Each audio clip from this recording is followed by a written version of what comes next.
Welcome everybody to our women's class this wonderful Tuesday morning. Parsha Shemos, Tafshin Pei Aleph, Chaf Aleph Tevis, the 21st day of Tevis. We will start momentarily.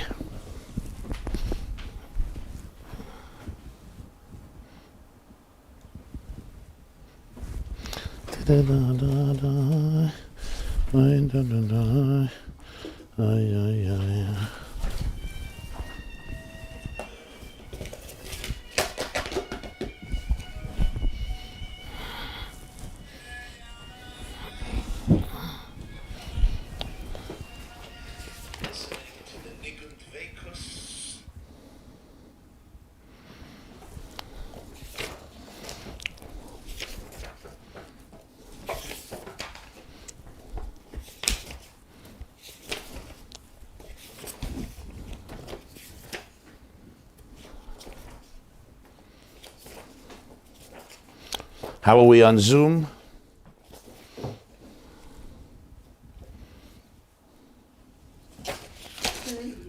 You hear me and see me? Yeah, we certainly do. Wonderful. Okay. Thank you everybody for joining us.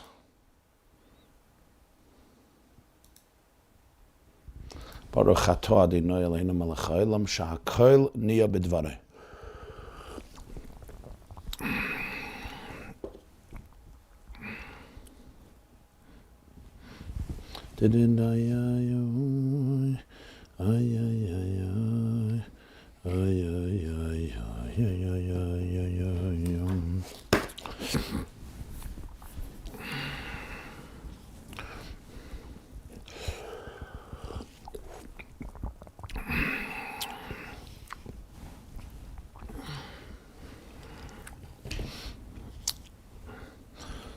Moshe Rabbeinu, Moses, knew all along this would not be an easy task. It's why he tried to get out of it again and again. When Hashem summons Moses at the burning bush in the weekly portion of Shemos, and he asks him to embark on a mission to set the Jewish people free, Moshe Rabbeinu rejects the invite. He says the people will deem him as a charlatan, as being dishonest. Ve'hein lo ya'aminu li. They will not believe me. Lo yishmu li. They will not listen to me. They will say that God has never appeared to you. Lo nirei lecha Hashem. This is all fake news. What does Hashem do to respond to Moshe's fear and concern? That they're going to claim that he's just a fake, a phony. It's all a spiel. How many people in history came to the masses and said, I had a vision, God appeared to me? They're not going to believe me, Moshe says.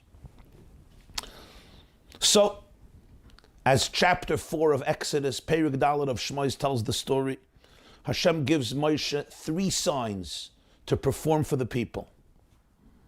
First thing is, Hashem says to Moshe, what is in your hand? He says, a staff. God says, cast it to the ground.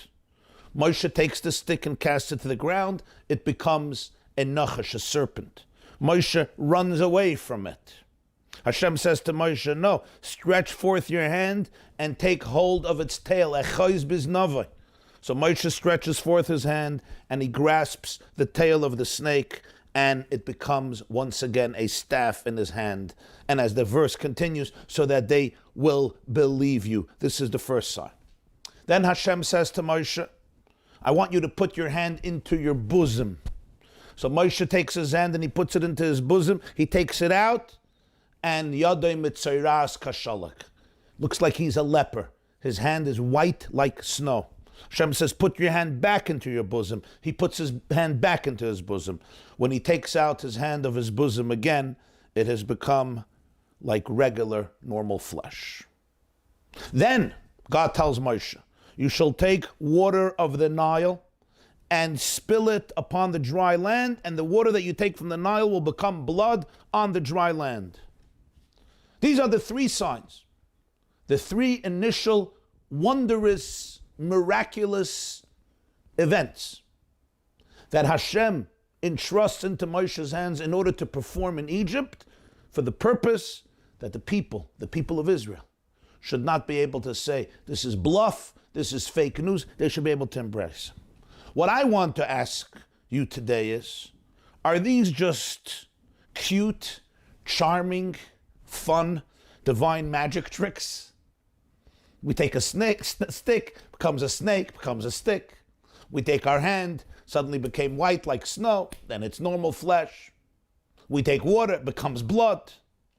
Or is there a deeper message or theme or meaning behind this? How are we supposed to understand this?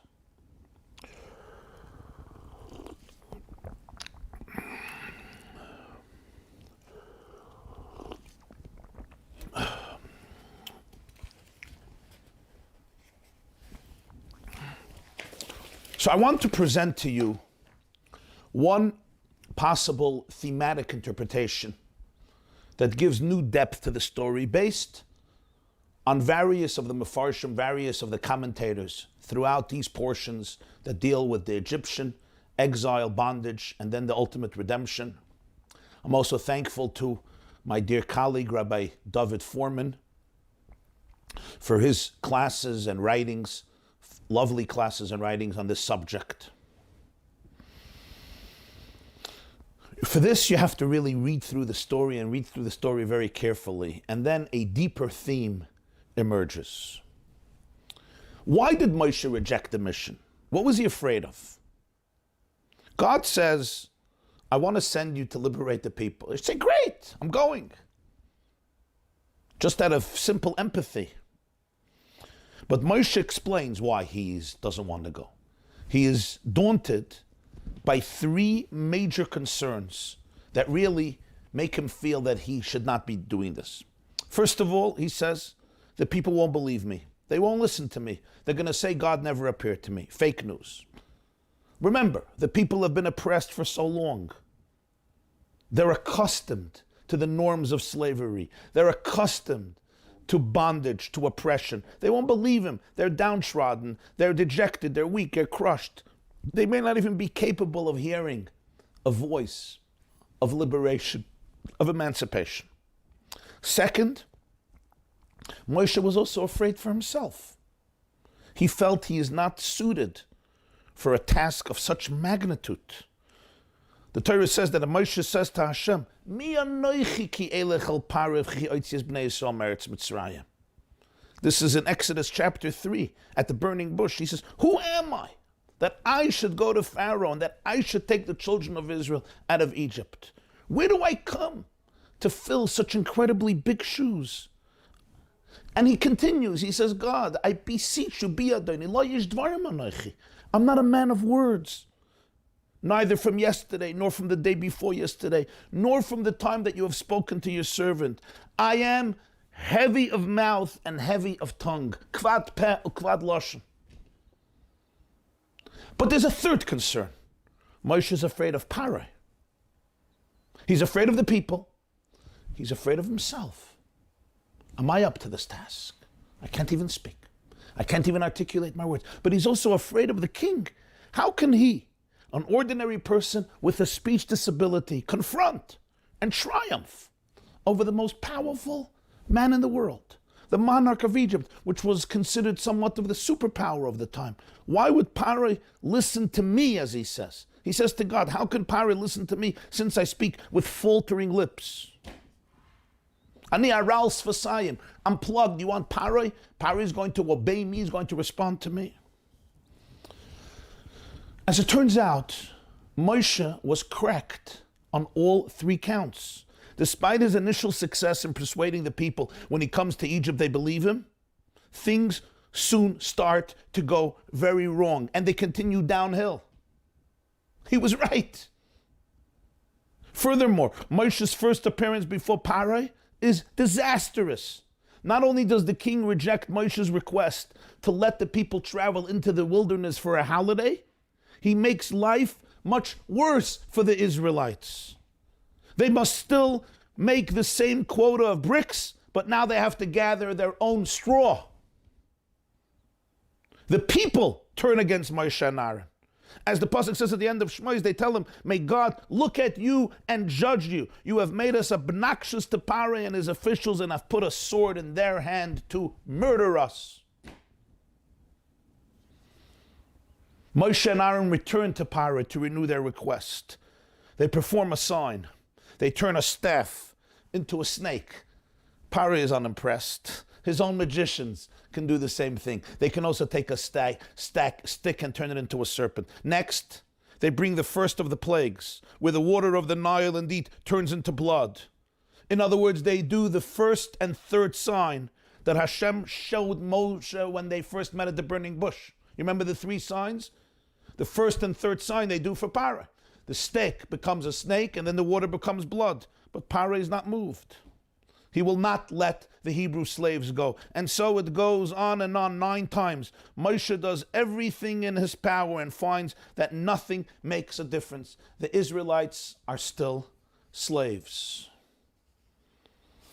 We can sense when we read the story, if I could express myself so, the terrible pressure and pain that Moshe is experiencing after his first setback. When Paro increased the torture, the bondage, at the end of Shemos, he turns to Hashem and he complains bitterly. He says, why have you brought such trouble on this people? And why did you send me? Ever since I went to Paro to speak in your name, he has brought more trouble on his people. You have not rescued your people at all. Hashem has reassured him that he will eventually succeed. God says, Atatiri, you'll see. It's going to be good. I will remain loyal to my promise and my covenant. But the Torah says when Moshe comes back to the Jewish people now, they cannot listen to Moshe because of the shortness of their breath and because of their crushing hard labor.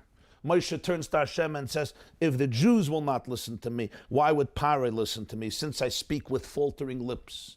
If the Jews can't listen, you expect the king of Egypt to listen to me?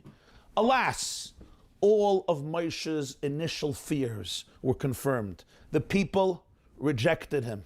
He is really inadequate for his calling. And Paro will not be taken down. Paro is not budging. Moshe is not the one who can accomplish this with Paro. Now, when you study this narrative, we can appreciate the 3 original signs which Hashem showed Moshe when they first met at the burning bush.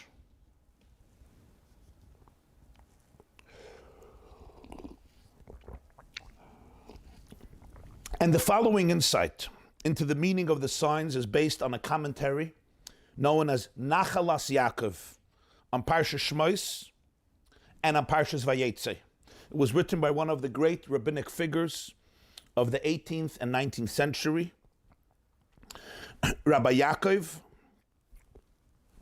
known as Rabbi Yaakov of Lisa. Rabbi Yaakov ben Rabbi Yaakov Moshe, Lorberbaum of Lisa. He was born in 1760. He passed away in 1832. He is well known in the world of Torah learning of the yeshiva as the author of the classic halachic work, the Nesivos HaMishpat, which means the pathways of justice, as well as Mekar Chaim, the source of life, Chavas Das, showing knowledge, among many other works. In 1809, he became the rabbi of Lisa, which is today known as Lizno, L-E-S-Z-N-O. It's in Poland. There he built a major yeshiva, and he is considered to be one of the great sages of Polish Jewry during his time, often just known as the Nesivos. People call him the Nesivos, and as often the case, authors become known by the name of their book, and people don't even know their name. But this was his classic commentary on Choshen Mishpat, which is the 4th section of the Jewish Code of Law that deals with civil law, monetary issues, partnership, etc. So the insights on the following insight is based somewhat on his Sefer Nachalas Yaakov by Rabbi Yaakov of Lisa the Nesivos HaMishpat. The insight into the 3rd sign is also based on the above, and as I mentioned before, an insight and reading by my dear colleague, Rabbi Foreman. What was the first sign? Hashem tells Moshe, what is in your hand? He says, a staff. He says, cast it to the ground. He casts it to the ground. It becomes a snake. Moshe runs away. God says, no, hold on to the tail. Moshe holds on to the tail. It becomes a staff in his hand. The words that God tells Moshe, Hashem tells Moshe, is, Maza biyotcha. What is in your hand? So he says, a staff. Now, the Torah calls the staff of Moshe, Matei ha'elikim, the divine staff. It's so clearly, Shemos Perek Yud Zayin, Exodus chapter 17, calls it the divine staff. This was the staff with which Moshe would confront Parai, perform all the miracles. Hashem told him initially, take this staff, and with this staff in your hand, you will perform the signs. But now, God tells Moshe to cast it to the ground, and it's transformed into a snake. Moshe runs away. What happens? When it's thrown into the dirt, even a sacred staff will turn into a scary serpent. The stick is intrinsically sacred. It's called Matei Elikim, it's God's stick. But the harsh impact of the fall to the ground and the dirt and the gravel and the filth of the earth can cause even something so sacred as God's staff to appear as a venomous snake. The symbolism was acute. The Jewish people are sacred. They're divine. They're holy. They are God's stick in this world. In fact, the Jews are called matos. The tribes are called matos, which means sticks. A mata means a tribe, and the tribes of Israel are called matos. They are God's sticks in the world, chosen to be his ambassadors, to execute his will, to carry out his purpose. They are the king's scepter, the Sharvit Hazov. But this holy stick has been cast down into the ground. A proud people has been subjected to enormous humiliation and agony. The trauma and suffering of Egyptian bondage caused them to become despondent and give up hope. Now they emit bitterness and venom. They may even bite you. This is not who they are. It happened because they were cast into an abyss, subjected to oppression, persecution, slave labor, torture, and death of their children. Moshe ran away from the snake as he fled from the thought of leadership over an oppressed and bitter people. He already had an experience when he tried saving a Jew from an Egyptian oppressor. Other Jews informed on him. And as we're going to see, Paro was brilliant in the sense that Jews were unaware that the abuse was coming from the top. We'll soon see. Was an informer not compared to a snake? Someone who kills with the venom of his mouth? Isn't that what a snake does? A musser, an informer, and a snake are exactly the same thing. Moshe was bitten by the snake.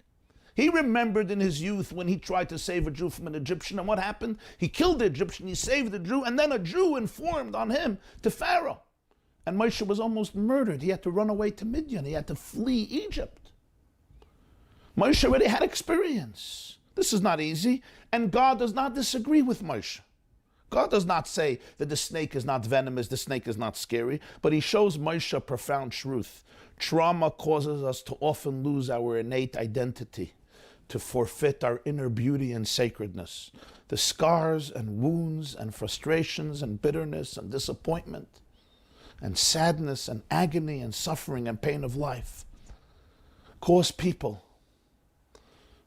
to become misaligned with their higher angels. They lose impulse control.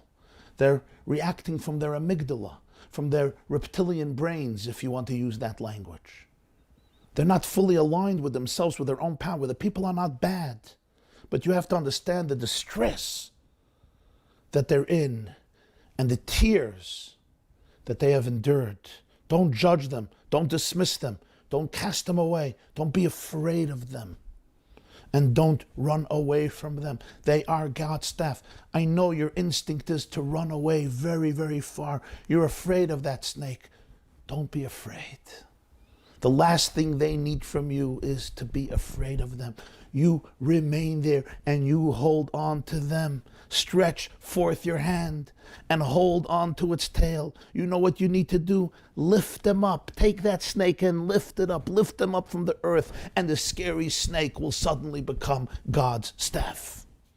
Lift them up from their tail. Do not be afraid even of the tail end of the snake, the lowest part of the serpent.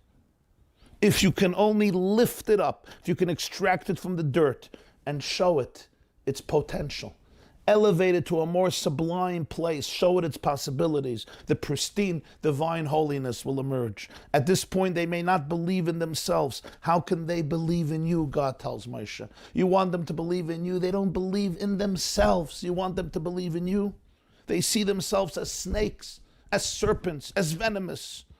Moshe, show them a vision of who they can be, of who they really are, and they will live up to it.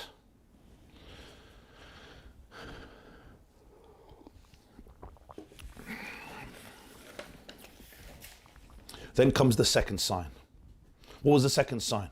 Put your hand into your bosom. He puts his hand into his bosom. He takes it out. The hand is now mitziras kashalag, like he's a leper. It's white snow.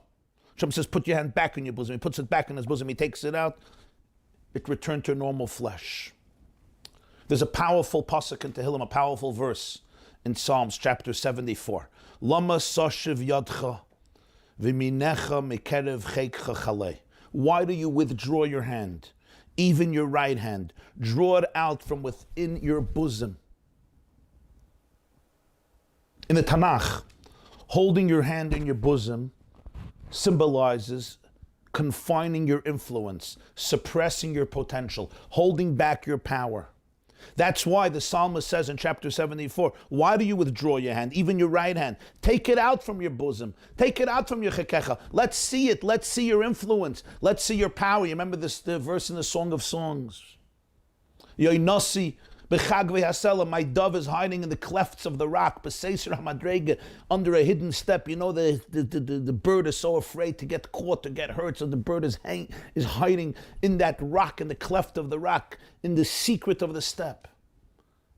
And the doidi says, the lover says, Hareini es marayich, hashmini es kailech, ki kailech arev amarich nova. Show me your countenance, let me hear your voice. Your voice is so sweet.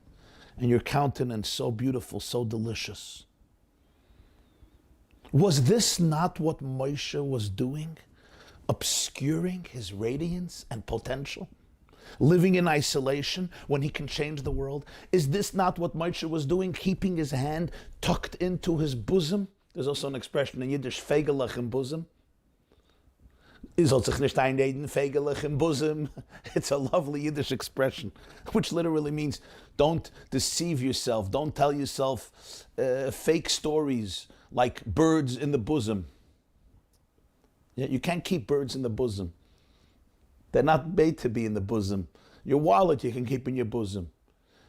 You could keep a pen in your bosom. You can keep a piece of paper in your bosom. Why is your hand in your bosom? Your hand is made to change the world. Isn't this what Moshe is doing? Moshe's reluctance is logical. He's a spiritual giant. Why would he abandon a life of heavenly transcendence, shepherding the flock of his father-in-law in the desert, surrounded by Mother Nature, immersed in meditation and singing the praises of God, marveling at the beauty of God's world? Why would he now choose to become a leader of a challenging and stubborn nation? Remaining tucked in the bosom of the cosmos would seem to be the road to perfection. It would seem to be the logical thing to do. Reinlegen a gesunde Kopf in a kranken Bett, as your grandmother would say. You don't take a healthy head and put it into a sick bed. Moshe knew a thing or two about the Jewish people. We mentioned earlier the informers that he had to deal with, for which he almost died. Moshe had a hunch of all the Dassons and the Avirams and the Kairachs and the grouchy complainers and rabble-rousers who will not stop staging mutinies and revolts and screaming at him and hollering at him and insulting at him, to the point that later he's going to say, Oid ma'atu skoluni, they're going to stone me. Remember, Moshe is not somebody who's looking for attention. He's not an attention seeker. He doesn't have problems with self-confidence, avoid, and he needs people to validate him. Some people choose leadership because of a deep insecurity. I need everybody to know me. I need everybody to compliment me. I need everybody to applaud me. I need everybody to say how great I am. Moshe is not that person. For him, leadership is a punishment. He's in a desert, communing in communion with nature, with transcendence, in an innocent and pure world with sheep who don't sin and are not corrupt and are very docile and compassionate and lovely animals. The road to perfection remains in the bosom. So Hashem shows Moshe that the truth was otherwise. Hiding your hands in your bosom turns you into a leper. You know why? Because now you assume responsibility for all the things that you could have prevented as a result of your leadership. Or as the Gemara puts it in Shabbos, Kol mi sheyesh biyadei limchas v'lo micha. If I can make a difference and yet I decide to stay in the bosom, I assume partial responsibility. Your hands are now white. They are lifeless. They are drained of their blood and their vitality, because to shirk responsibility, even for noble reasons, is to detach from your source of life, from your soul's oxygen. The life of spiritual insulation can at times be compared to the leper. What is the law of the leper? Badad yeshev. He is quarantined. No pun intended. The leper is quarantined. That was the law of the leper. Badad yeshev michutz lamachana meshava. He was also isolated. But nobody saw that as a compliment. It was considered a terrible predicament because of his or her state of tsaras, of leprosy. I know that leprosy is not the accurate translation for tsaras, but I'm just using the best English word we have for it. Because of his or her horrible skin disease, they had to leave the camp and go into isolation. They were in isolation. They remained in the bosom. But this was a sign of leprosy. Moshe must realize that for a person who can change the world, who can lead the nation, who could transform the landscape of civilization and liberate the slaves and bring them from darkness to light, from bondage to freedom, from grief to rejuvenation and jubilation, for such a person to say, I want to be isolated.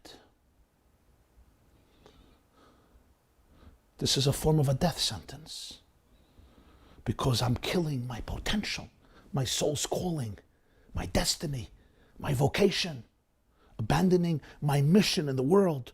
Moshe must reinvent himself and his perception of his destiny. He must put his hand back into his bosom and change course. Indeed, when he took it out of his bosom, it had become again normal flesh. Moshe can't remain in hiding any longer. When you're given a calling in life, squandering it, even for the most noble and holy of reasons, is a sin. This is why the first time around it says Moshe took his hand out and it was white. It doesn't say he took his hand out of his bosom. The second time around, the Torah changes the language. When he took it out of his bosom, it became again like normal flesh. Why this change? Because the first time around, he physically removed his hand from his bosom. But this was simply a physical motion, not a change of philosophy. The second time around, Moshe took his hand out of his bosom. He became a new person. He discovered that now it was time for him to actualize his potential, to assume the responsibility of changing the course of history. Never run from your calling. Never suppress your potential.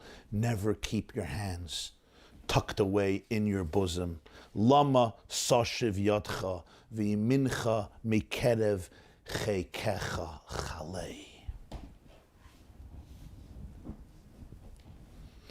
We addressed his fear with the people. We addressed his fear with himself. But how can I take on the mighty and seemingly indestructible Parai? How do I do that?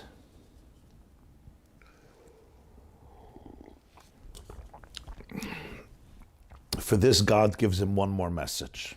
Take the water of the Nile, spill it upon the dry land, and the water that you take from the Nile, v'hayu ladam bayabashas, they will become blood on the dry land. This is, of course, also the first of the 10 plagues to befall Egypt. Why was this the first plague?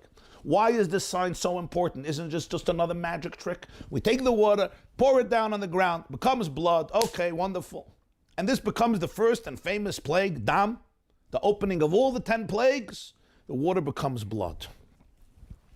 To appreciate the significance of this, we must learn a little bit about the Nile. Now we're going to have a short lesson about the Nile. The Nile River is approximately 4,000 miles long, 4,184 miles long. It's assumed to be the longest river in the world. There is some debate over this title. Some scientists argue that the Amazon River in South America, is a longer river. But it's a close competition between the Nile and the Amazon. It stretches as long as the distance from Warsaw to New York. Did you know that? Yeah. The Nile stretches literally the distance from Warsaw, Poland to New York. And its story begins in the western desert of Egypt. You see, here there's no water. There's no rain. It's a Martian landscape.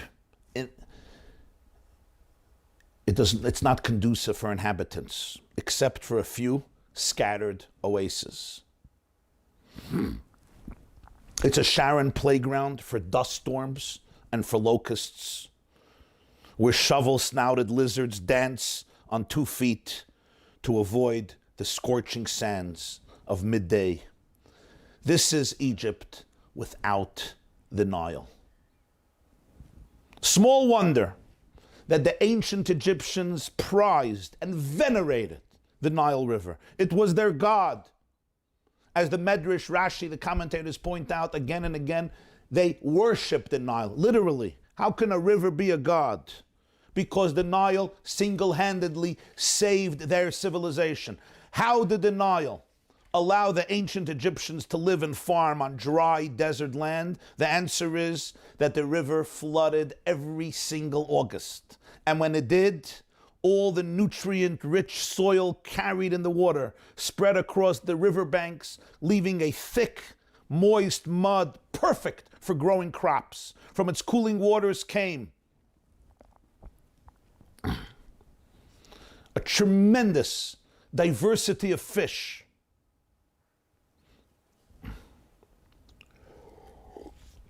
And not just fish, perch fish bigger than the fishermen. From its loamy riverbanks came mud used for bricks and papyrus for books and boats. The river and its banks became home to lots of extraordinary wildlife too, including many diverse fish and birds, turtles, snakes, hippos, and one of our planet's largest reptiles, the Nile crocodile. Indeed, the prophet Yecheskel, the prophet Ezekiel in the Haftarah of Aurora compares Pharaoh to the awesome crocodile crouching in the Nile. Now, most people, you read these chapters in Tanakh and the Haftarah, we don't even take note of it. But think, why would Ezekiel use this as a metaphor? Hatanin hagodol haroivitz b'soichir. If you want to understand Parai, look at the crocodile in the Nile. The Nile became the umbilical cord for Egypt. Each year in August, to this very day, they have a 2-week holiday called Wafa Anile to celebrate the ancient flooding of the Nile, a vital natural event which allowed their civilization to grow and prosper. Even today, a common blessing in Egypt is, may you always drink from the Nile. The Nile no longer floods each year because in 1970, the Aswan High Dam was built. This huge dam controls the flow of the river to generate electricity, irrigate farms, and provide homes with drinking water. This fascinating river remains an invaluable source of life for Egyptians to this very day. More than 95% of the country's population depends on its water and live within a few miles of the river banks. But there was another darker side to the Nile. The Nile looked like a most exquisite and beautiful water. But what was the truth? The truth was that the Nile was really a river of blood It was not a river of water. As the Torah says in Exodus chapter 1, Paro told his entire nation, you shall cast every male born into the Nile. The Ramban, the great 13th century physician, leader, sage, Talmudist, rabbi, philosopher in Spain, explains the verse. The Torah says, Paro told his whole nation, cast every male born into the Nile. And this is what he explains. He says this was not an instruction to his soldiers or his police force. He doesn't say he told his policemen. L'chol amay. It was an instruction to his entire nation. Paro did not show his true colors to the people of Israel. He wanted them to think that he is benign. He can work with them. That's why the Jews get so upset at Moshe and Aaron for causing Paro to hate us, because his evil plans were executed stealthily so the Jews would not revolt against him. Paro was brilliant. The Jews thought he's a good guy, he's benign. He never made an official decree against them. He wanted they should think they could work with him. This was Paro's brilliant psychology, fascinating insight of the Ramban. So he did not command the executioners to take Jewish babies and throw them into the Nile. No. He said to the nation that when each of them, any of them, might find a Jewish boy, cast him into the Nile. Now, the father, the mother, going to come crying to the king, crying to the municipal authorities. They would say, okay, bring witnesses, and then we can avenge the killer. Of course, there was no evidence. There were no witnesses. The Nile covered all the evidence. No corpse was ever discovered. The king would say, I would love to punish him. Show me, but I need some evidence. We had a baby, we have pictures. No pictures in Egypt. At least not 3,500 years ago. So where's the evidence? Show me the corpse. You can't show me that the corpse is in the Nile. Are there Egyptian witnesses that he killed him? There's no witnesses. Amachaya. So there was no officially targeted person that was killing the Jewish babies. No, this was a command to the nation. This, says Nachmanides, says the Ramban, was a secret genocide. Paro officially was a fine man. He even claimed that some of his best friends were Jewish. But the masses of Egyptians in whom he planted a hatred to the Hebrews knew that they had a right to cast Jewish boys into the Nile and no penalties, no consequences would come their way. What did Paro use to cover his traces? How would Paro be able to remain this good person? The Germans conceived of the crematoriums to hide the evidence. What did Paro use to hide the evidence of what he's doing in Egypt? And the answer is, you guessed it, the Nile. The beautiful and splendid river continued to flow. Its lush, fresh, sparkling waters conveyed an air of serenity, tranquility, and peace. Sunrise came, and the warm sun rays mixed with the bluish royal color of the Nile. The Egyptians sat at their beloved river, as they still do today, drinking pina colada, reading Schopenhauer, and listening to Bach. People would take their beach chairs, go out to the Nile, bring some drinks, bring some toys, bring the kids. These people were jogging. These were playing frisbee or ball. And these were relaxing and enjoying that magical synthesis of the sun rays with the bluish Nile, looking at the splendid river, enjoying the ambiance, appreciating the atmosphere, and enjoying the book they were reading, or the drink they were tasting, or the conversation they were having with their family members and friends. The Nile was the propaganda machine of ancient Egypt, not unlike the propaganda machines created and perfected in Stalinist Russia, in the Germany of Joseph Goebbels, in the China of Mao Zedong, and in Pol Pot's Cambodia. And not unlike the propaganda in contemporary Islamist regimes who have each created their own Niles to cover up unspeakable crimes against innocent people, and sometimes even in more civilized countries, where people know how to cover up traces of lies and falsehood and deception. As the Egyptians are sitting in their beach chairs, listening to wonderful classic music, under the stunning bed of water lay an unspeakable crime. By day, the Nile is a paradise of serenity, a paradise of tranquility, of love, of romance, of enlightenment. At night, or even by day at some locations, the Nile is a killing field. The Nile is a war zone. The Nile is a cemetery for innocent Jewish babies. As the pure small bodies are cast into the Nile, the sparkling bluish water covers up the cries, the moans, and the bodies. The river was one bloody hell. And its beautiful bed eclipsed one of the most horrific crimes in the history of humanity. With the third sign to Moshe and the first plague to befall Egypt, God uncovered the truth, unbeknownst to anybody but Paro and his people. Nobody knew this. There were no traces of any bodies. Oh, you said you had a baby? The Jews knew about the crime. Paro knew about the crime. His people knew about the crime. But the dark, deep secret of the Nile continued to prevail. What was its dark, deep secret? That it was a blood-soaked river. But the blood was under the surface. All the corpses were below.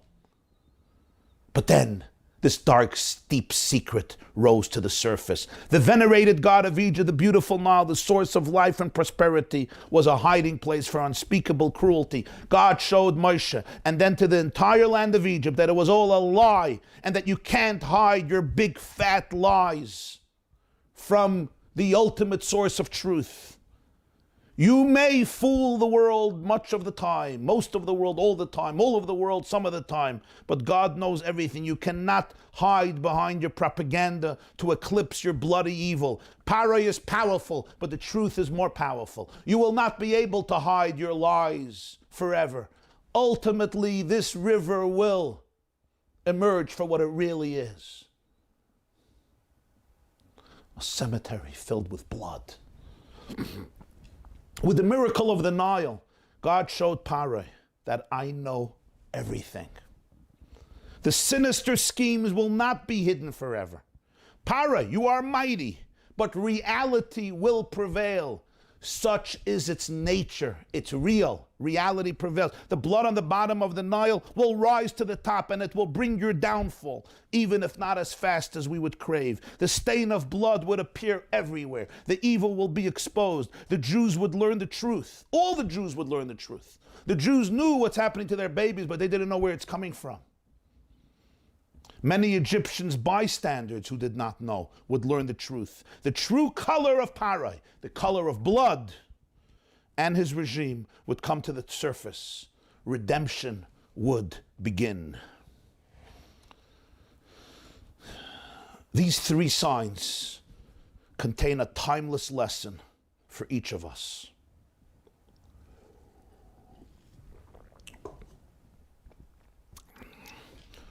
The holiest staff in the world can behave like a snake if it's cast into the mud, if it's traumatized by suffering, if it's entrenched in filth.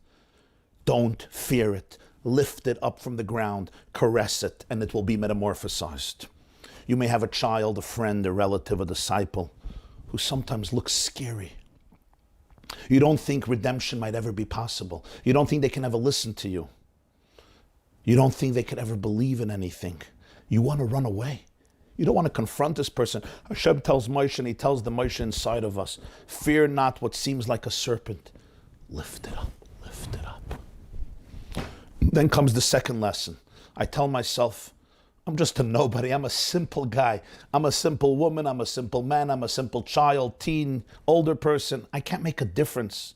I have been tucked away throughout my entire life. Let me remain that way forever. Let me keep my hands tucked away comfortably in my bosom. Let me hide in my bosom so that nobody will see me. But the problem is you don't even see yourself.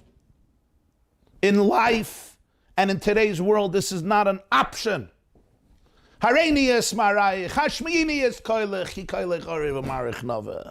God says, show me your countenance, allow me to hear your voice.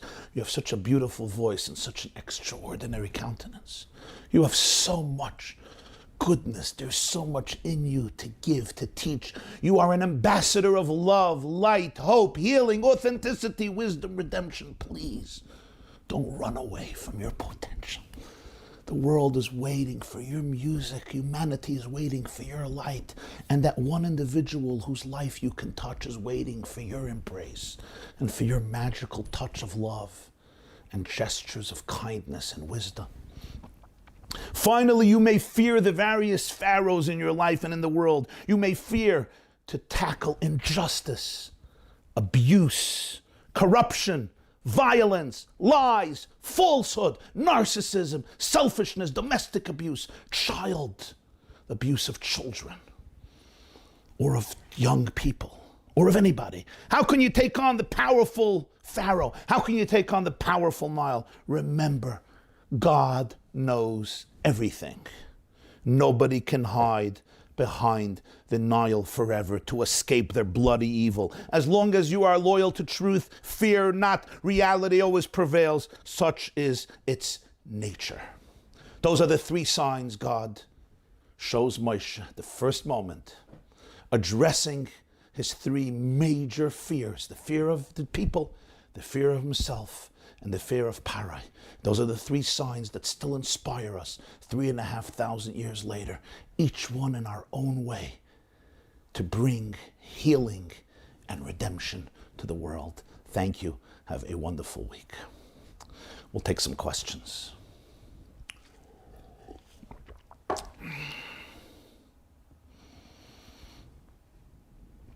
Let me start with the chat.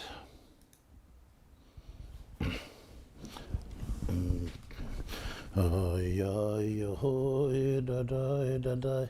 Ay, na, na, na, na.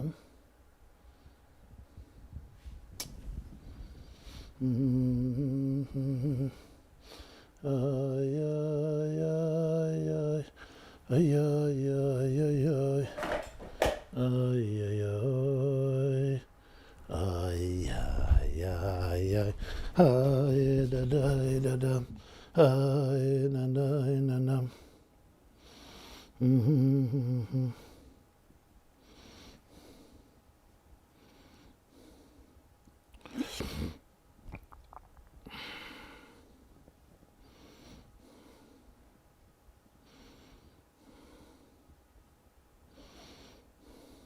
Okay, no questions. Wow.